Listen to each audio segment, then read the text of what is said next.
O áudio que vocês vão ouvir agora é parte do podcast Xadrez Herbal.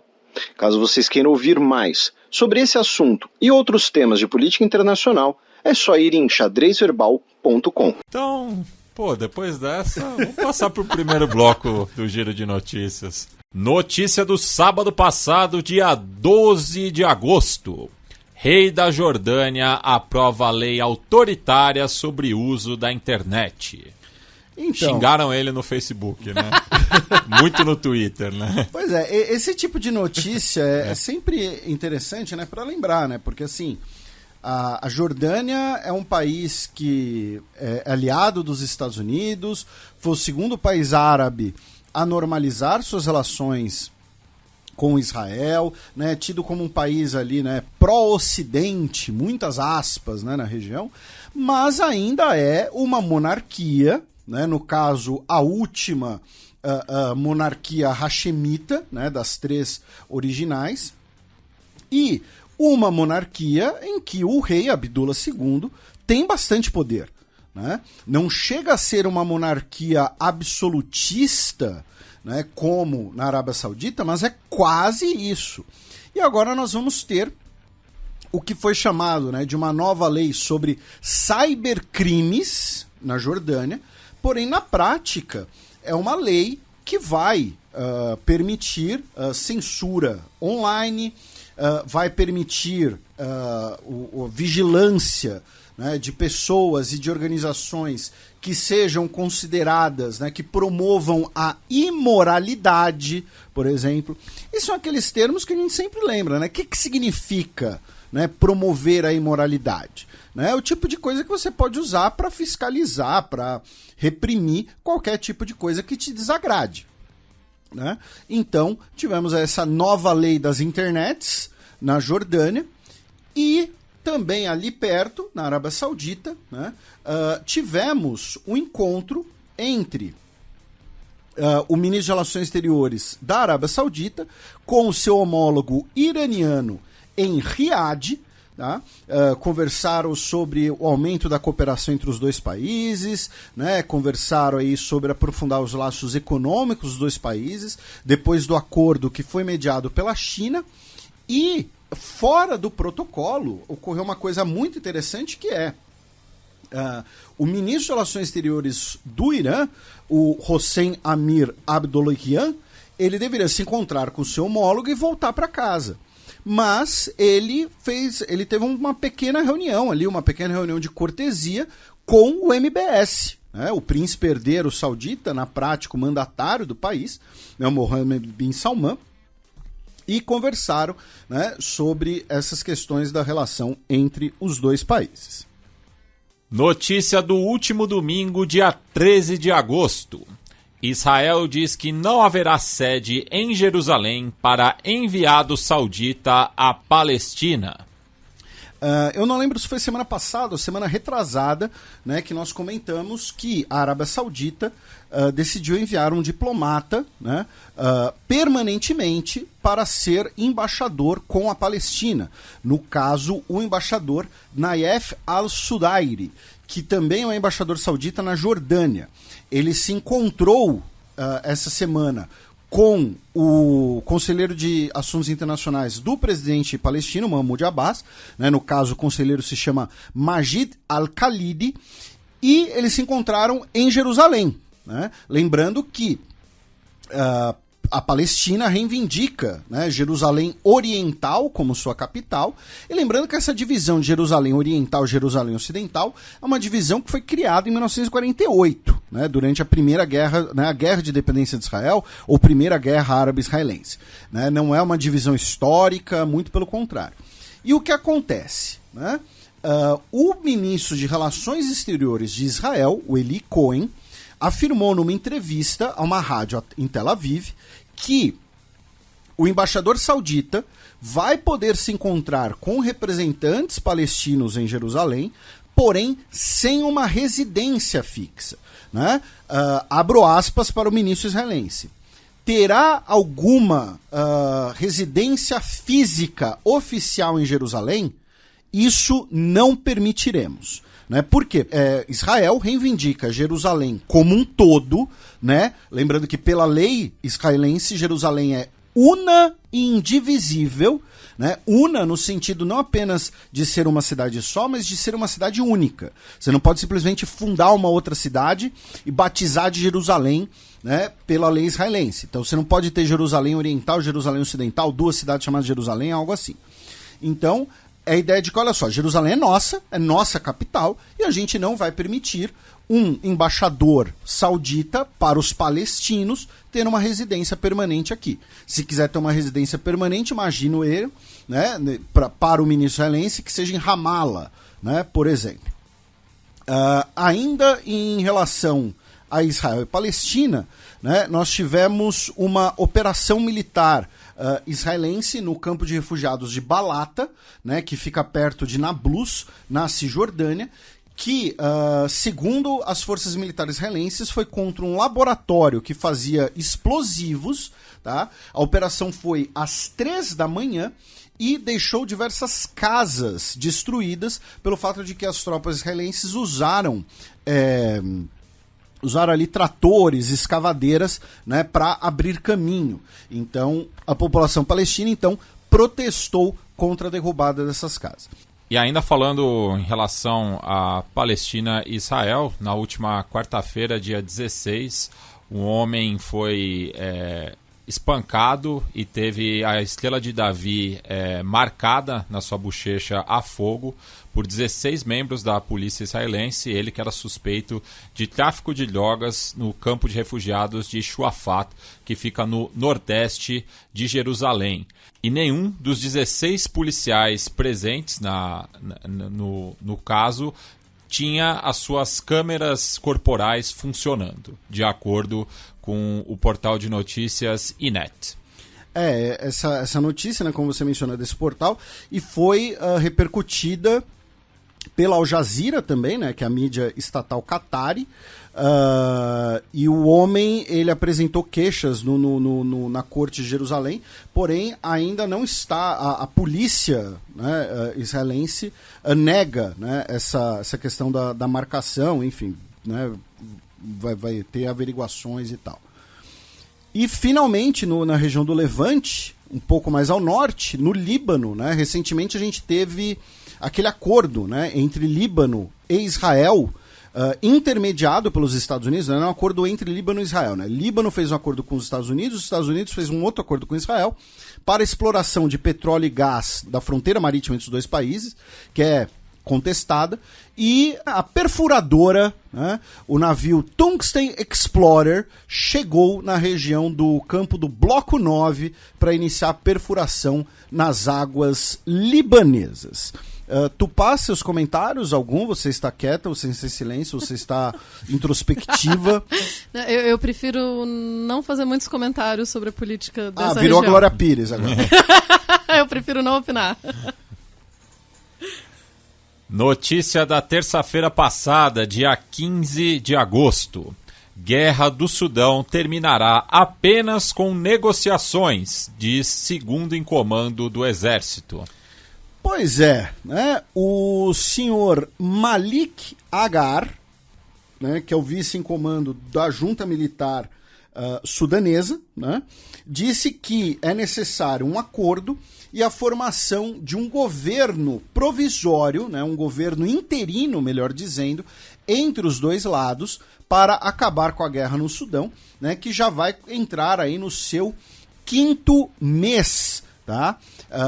E isso é uma declaração que contrasta com declarações recentes, né, da junta militar sudanesa, que falava que, né, olha só, a gente vai para porrada até o fim, né, vai ser uma solução militar. Não, agora ele falou que essa guerra só vai chegar ao fim na mesa de negociação. Tá? Porém, vamos lembrar, hoje não existem negociações. Tá? Nós chegamos a ter aquelas negociações mediadas pela Arábia Saudita, que levaram um cessar-fogo. E se o cessar-fogo durou 15 minutos, foi muito. Né? Tivemos a retomada dos combates, infelizmente. Já temos mais de 1 milhão de refugiados dessa guerra no Sudão, né? Então é uma mudança de postura bastante interessante e vamos ver o que vai resultar. Na vizinha Etiópia, né, os choques agora na região de Amhara, né, continuam. A gente que passou aí, né, 2 anos falando muito da região do norte da Etiópia, né, da região do Tigray. Agora os conflitos são na região de Amhara, né? Vamos recapitular brevemente, né? A Etiópia é uma federação, uma costura ali multiétnica, de um equilíbrio muito complicado e que essas regiões tinham como parte desse acordo federativo basicamente forças armadas locais, milícias próprias.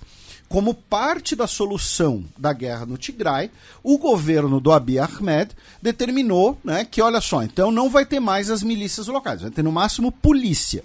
E a região e parte desses grupos armados em Amhara resistiram, falaram, não, a gente não vai entregar as armas, né? Tivemos combates na região e agora, nessa semana, tivemos um ataque aéreo realizado pela Força Aérea Etíope contra as milícias Fano na região, que deixaram pelo menos 26 pessoas mortas.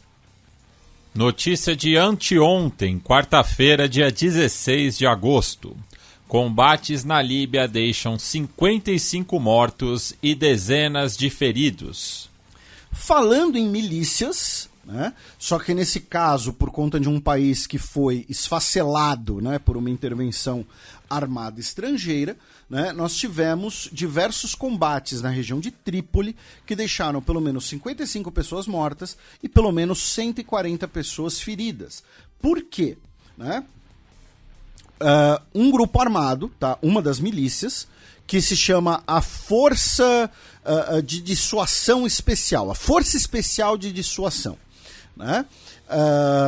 Eles capturaram o líder da Brigada 444, tá? Não me pergunte o significado desses 3 4 no nome da brigada. Dizendo que ele era um criminoso, que ele estava cometendo crimes e tal, e capturaram o cara.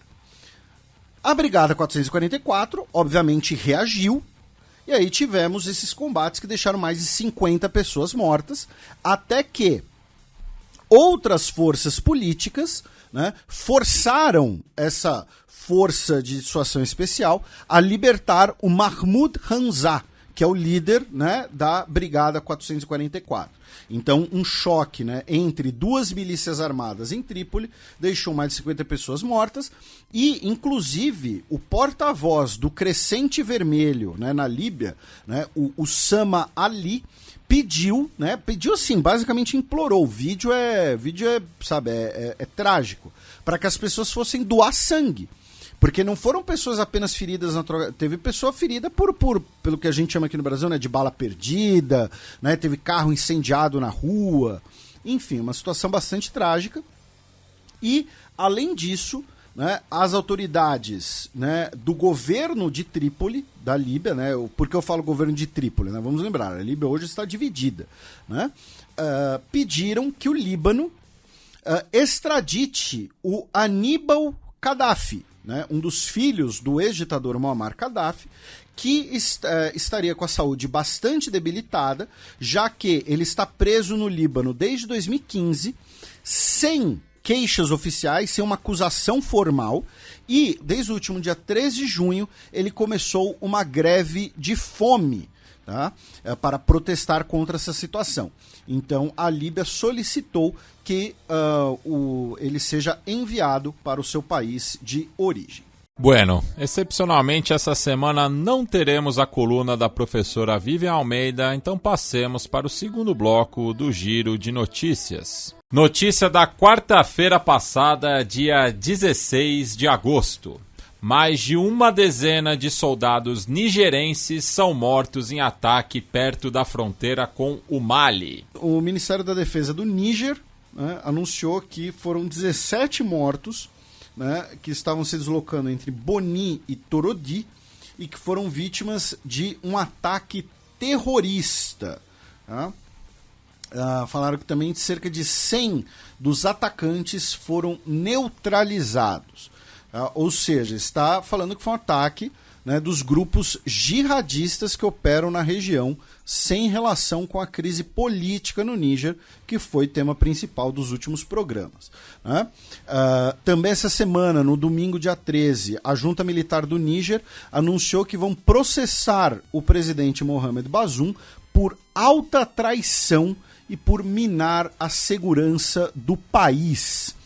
Também em relação ao Níger, no dia 15, o presidente da Rússia, Vladimir Putin, conversou por telefone com Assimi Goïta, né, o líder da junta militar do Mali, em que eles conversaram sobre a necessidade de uma resolução pacífica para a solução no Níger, para um Sahel mais estável. Né? Lembrando que nós temos também uma disputa internacional por influência que a gente comentou nos últimos programas. E nesse aspecto, né, o Conselho de Paz e Segurança da União Africana, que se reuniu ontem, né, quinta-feira, dia 17, rejeitou uma intervenção militar no Níger, né, indo do sentido oposto da CEDEAW. Justamente, porque hoje, sexta-feira, dia 18, nós tivemos um encontro dos comandantes militares da CEDEAW que disseram que a eventual força militar já está para ser organizada e que já existe um dia D para a eventual intervenção armada da CEDEAW no Níger. Que eles estariam só esperando a ordem para começar a ação, né? Duas notícias de ontem, quinta-feira, dia 17 de agosto. Duas notícias de ontem, quinta-feira, dia 17 de agosto. Mais de 20 soldados nigerianos morrem em acidente aéreo. Não vamos confundir nigerianos com nigerenses. Isso, agora nós estamos na Nigéria e foi uma tragédia dupla, porque o que aconteceu? Soldados nigerianos estavam em combate para melhorar a confusão ainda, no estado nigeriano do Níger. É só pra confundir, parece. Tá? Lembra, na Nigéria também tem o estado do Benin. Isso. Que é onde era o antigo reino de Daomé. Que não é onde é o atual país Benin. Né? É uma doideira. Né? Já diria Rogério do Ingá. E... Na verdade é a cidade de Benin, que fica no estado de Edo. Eu fui até confirmar antes que o nosso amigo Augusto Shidozi nos corrige. Mas é possível que a gente falou alguma coisa errada porque a gente falou de cabeça. Mas então tivemos um combate no estado nigeriano do Níger que deixou soldados nigerianos mortos. Aí as tropas, né, o exército do Níger mandou um helicóptero para fazer uma operação de salvamento. E no retorno, o helicóptero caiu, tá? Com os soldados que foram feridos em combate, com os corpos dos soldados que morreram em combate e também matando os soldados que fizeram parte da operação de resgate. Né? Então, uma tragédia completa que deixou pelo menos 23 mortos confirmados. Também na Nigéria, o ex-chefe do Banco Central, o Godwin Emefiele, vai enfrentar agora mais outras 20 acusações criminais. Né? Lembrando que ele está preso desde o dia 10 de junho, né? Especialmente por ele ter garantido vantagens ilegais para pessoas próximas. Né? O bom e velho tráfico de influência, né? Que não é nem bom, é velho, mas não é bom. Né? Da Nigéria, meu caro Matias, nós vamos passar pelo Quênia com duas notícias. A primeira delas é que a dívida externa do Quênia atingiu o seu maior patamar histórico, tá? Em 70,75 bilhões de dólares, tá? Um aumento de quase 11 bilhões no último ano, tá? E ultrapassou inclusive o teto legal da dívida em shillings quenianos, possibilitados pela Constituição. Isso significa que, pela lei queniana, o governo queniano tem que tomar atitudes imediatas para saldar pelo menos uma parte dessa dívida que não pode passar desse teto. Tá? A outra notícia queniana é que o governo queniano anunciou uma investigação formal sobre toda a presença militar britânica no país, devido àquele caso, né, de morte, de violência sexual e morte de uma mulher queniana cometido por militares britânicos, né, alguns anos atrás, né, que a gente chegou a repercutir, porque assim, foi em 2012, né, a morte da Agni Vangiru. E em 2019, o que nós repercutimos, né, em 2012 ainda não tinha o Xadrez Herbal, em 2019 foi publicado o inquérito que concluiu que os soldados britânicos foram responsáveis pela morte. Tá? Então agora o Quênia disse que vai investigar toda a presença militar britânica no país. Por quê? Porque existe uma missão militar britânica no país permanente desde a independência, em 63. Tá? Então, isso vai ser alvo agora de um maior escrutínio e, finalmente, no próximo dia 23 de agosto, né, teremos eleições para presidente do Zimbábue, em que o Emerson, né, será candidato à reeleição. Paquistão prende 146 pessoas em investigação sobre ataques a igrejas. 2 homens paquistaneses, cristãos, foram acusados por vizinhos de terem profanado o Alcorão. Profanar o Alcorão no Paquistão é um crime punível com a morte. Também existem diversos casos em que esse tipo de acusação foi feita falsamente por razões pessoais, razões mesquinhas. Né? Eu não gosto do meu vizinho, meu vizinho é cristão, vou dizer que ele profanou o Alcorão. E aí, uma turba, por conta dessa acusação, incendiou 5 igrejas e atacaram diversas casas pertencentes a cristãos, tá? Na província de Punjab. E aí as autoridades paquistanesas prenderam 146 pessoas por conta desse episódio, tá? Mais especificamente na cidade de Jaranwala, tá? Que fica a 115 quilômetros de Lahore, né? Que é uma das principais cidades do Paquistão, tá? É uma boa lembrança pra gente tomar cuidado com fake news e com essas coisas que espalham como rastilho de pólvora, porque acontece em muitos lugares, né? O famoso pânico moral, que pode ter consequências muito sérias. E é o outro extremo da moeda, né? A gente recentemente repercutiu, né, as queimas de Alcorão na Suécia, na Dinamarca, né? Se aquilo lá é uma babaquice, ao mesmo tempo, uma pessoa realizar esse tipo de coisa não deve ser um crime passível de morte. Né? Não deve ser um crime passível de você incendiar igrejas e depredar casas. Enfim. Também no Paquistão, nós tivemos a nomeação de um premier interino, né, para governar até as próximas eleições, o Anwar ul-Haq Haqqar. Ele será o mais novo premier da história do Paquistão. Tá? Ele que tem 52 anos de idade. Tá? Então não é nem que ele não é nenhum fenômeno da juventude. Tá? Mas enfim. Também no Paquistão, no último final de semana, nós tivemos um ataque a um comboio de trabalhadores e profissionais chineses no sul do país. O ataque que foi feito por separatistas do Exército de Libertação do Balochistão. Tá? E por conta disso, o exército paquistanês realizou uma operação de represália que deixou 2 guerrilheiros separatistas mortos. E finalmente, tá, uma notícia, né, curiosa, né, que é o seguinte: a Cricket Board do Paquistão, que é a Federação de Cricket do Paquistão, que é o esporte mais popular do país, publicou um vídeo celebrando a independência. Né, porque o Paquistão fez 76 anos de independência, né, foi a independência em 1947. Só vai se tornar uma república na década de 50.